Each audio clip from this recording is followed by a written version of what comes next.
اعوذ باللہ من الشیطان الرجیم بسم اللہ الرحمن الرحیم یا ایھا الذین آمنوا اذا نودی للصلاۃ من یوم الجمعہ فاسعوا الی ذکر اللہ وذروا البیع۔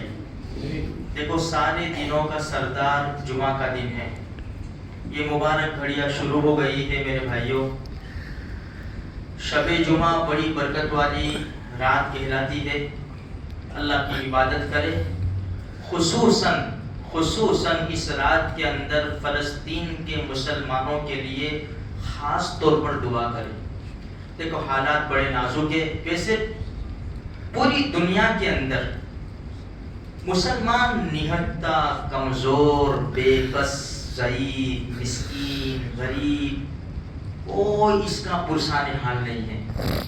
دیکھو میرے بھائیوں، قرآن کہتا ہے فَفِرُّوا إِلَى اللَّهِ، اللہ کی طرف بھاگو۔ ہر معاملے میں اللہ کی طرف رجوع ہو جاؤ۔ چھوٹا سا معاملہ ہو، بڑا معاملہ ہو، اللہ کی طرف رجوع ہونے میں ہی کامیابی ہے، اور ہمارے بگڑے ہوئے کام اللہ ہی بنائے گا۔ اللہ نے مبارک گھڑیاں ہمیں دی۔ دیکھو حدیث میں آتا ہے، اللہ کے رسول صلی اللہ علیہ وسلم نے صحابہ کرام سے کہا جمعہ کے دن ایک گھڑی ایسی ہے مانگو گے ملے گا۔ صحابہ نے فرمایا یا رسول اللہ وہ گھڑی کون سی ہے، وہ کون سا وقت ہے؟ فرمایا جب جمعہ کی نماز شروع ہو اخیر تک۔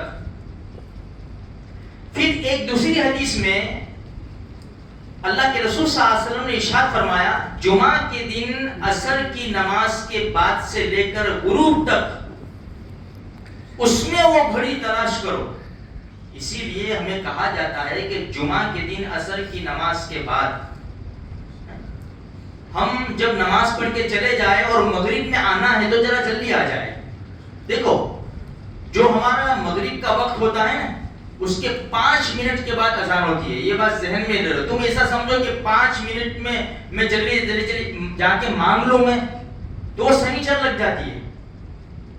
ہاں تو تھوڑا سا 15 منٹ جلدی آ جاؤ، بہت بڑے فائدے ہیں میرے بھائیوں۔ اور یہ ایسی گھڑیاں ہیں نا، قبولیت کی گھڑی ہے۔ جمعہ کا احترام کرو۔ دیکھو حدیث میں آتا ہے، اللہ کے رسول صلی اللہ علیہ وسلم نے ارشاد فرمایا جمعہ کے دن اونگنے والا اپنی جگہ بدل دے۔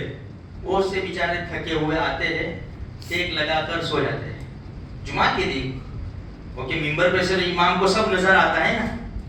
آرام سے کوئی ادھر بیٹھا ہے، کوئی پانی پینے بیٹھا ہے، کوئی وضو کھانے پہ ہے، کوئی باتیں کرتا ہے، کوئی ٹوپی ڈھونڈتا ہے کرائے کی۔ جمعہ کے دن ٹوپی ڈھونڈتا ہے۔ میرے بھائیوں یہ احترام نہیں ہے جمعہ کا۔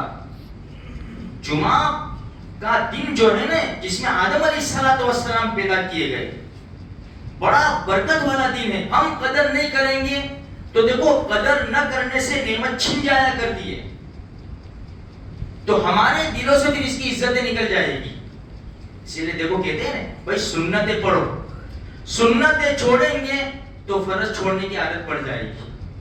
اس لیے میرے بھائیوں اللہ نے موقع دیا ہے، ہمارے پاس زندگی باقی ہے۔ جو بیچارے قبر میں چلے گئے وہ چلے گئے۔ دیکھو بیماری جب آتی ہے نا، پھر انسان کرنا چاہتا ہے عبادت، پھر نیکیاں کرنا چاہتا ہے، لیکن وہ نہیں کر سکتا بیچارہ۔ کیوں؟ خلاص ہو گیا، اب سب جسم کے اعضاء نے جواب دے دیا۔ اب کرنا ہے لیکن نہیں کر سکتے۔ اس لیے اللہ تبارک و تعالیٰ نے جو موقع دیا ہے اس کو غنیمت سمجھے اور جمعہ کے دن کی بھرپور قدر کرے۔ جو جس مسجد میں بھی نماز پڑھتا ہے میرے بھائیوں، امام کے منبر پر کھڑے ہونے سے پہلے وہ مسجد میں آ جائے، ورنہ جیسا آیا ایسا گیا، کوئی نام نہیں لکھا جائے گا۔ اس لیے کہ فرشتے، مشکاۃ شریف کی روایت ہے، فرشتے کھڑے ہوئے ہوتے ہیں، جو بھی آتا ہے نام لکھتے ثواب کے اعتبار سے، لیکن جیسے ہی امام منبر کے اوپر بیٹھ گیا خطبے کے لیے، وہ فرشتے رجسٹر بند کر کے خطبہ سننے کے لیے بیٹھ جاتے ہیں۔ اب ہمارا نام نہیں لکھا جاتا۔ اس لیے نوجوانوں سے اپیل ہے، بھرپور اپیل ہے کہ جمعہ کے دن کی قدر کرو اور جلدی چلے جایا کرو۔ اللہ مجھے آپ کو سارے مسلمانوں کو توفیق بخشے، اور جو سورہ کہف ہے، سورہ دخان ہے اور درود شریف ہے، یہ 3 باتیں جو بتائی جاتی ہے اس کو بھی خاص یاد رکھے اور اس پر عمل کرے۔